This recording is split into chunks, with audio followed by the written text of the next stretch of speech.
But before I start, I'd like to tell about my organization, which is Quest Alliance. Quest Alliance is a not-for-profit, and we particularly work with young people. We work with young people for youth development and youth skilling. We are working in Northeast, while we are also working in other states of the country. But why this particular conclave is important for me, and because it talks about young people and climate change. So Quest is working with a lot of young people, and we wanted to understand what young people want in our country, right? What their hopes and dreams are, so that we could develop something, some kind of educational material or curriculum, so that it speaks to their needs and their aspiration.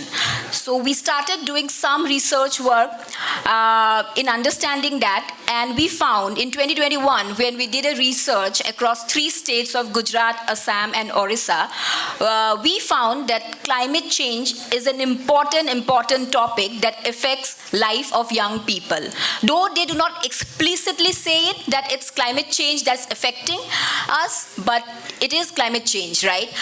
When we talk to someone in Borpeta district in Assam, and they say, what is the future? We live in water almost like half the year. We are in water. We are dependent on the relief from government. We stay in camps. We don't have permanent homes. So this is where the young people are even scared to dream, right? Because they think that, what is the future? It's so bleak. There is water everywhere. Similarly, in Orissa, when we met a young girl, and she says that the school is 5 kilometers away and she has to cycle there. And as the heat increases, she has to miss on classes. Because it is so hot, she's not able to cycle under the extreme sun and the heat. Where we went to the coastal areas of Orissa, they talked about cyclone as it's a normal phenomena, everyday occurrence. So they are trying to live with these natural phenomena that is wreaking havocs in their life.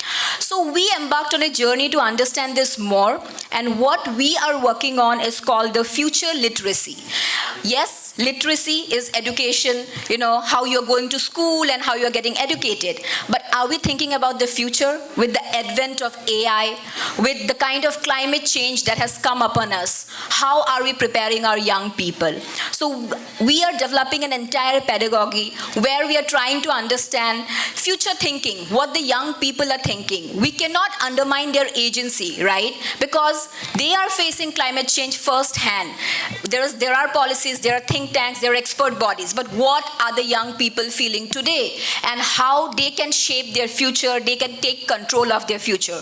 So this is a study that led us to the whole future thinking pedagogy. There are a lot of universities in Europe and US who are working on this pedagogy, and we plan to bring this here. And we want to launch one study where we try to inform government policy making, government decision making through the voice of the young people, collect their information, their lived experience, and input into policy making, especially around climate change. We talked about since the morning I have been hearing, we are talking a lot about water conservation. We are talking about how we need to preserve forests.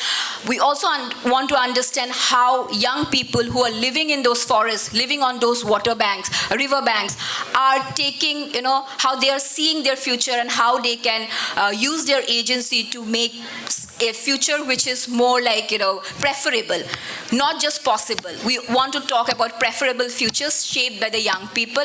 So this is our work. You can go through our website and look into it. We plan to launch this research and this work in Northeast in the coming years. And of course, I'm happy to speak with so many young people there. What do you think and how you can contribute? So with that, I'll just stop. Thank you so much.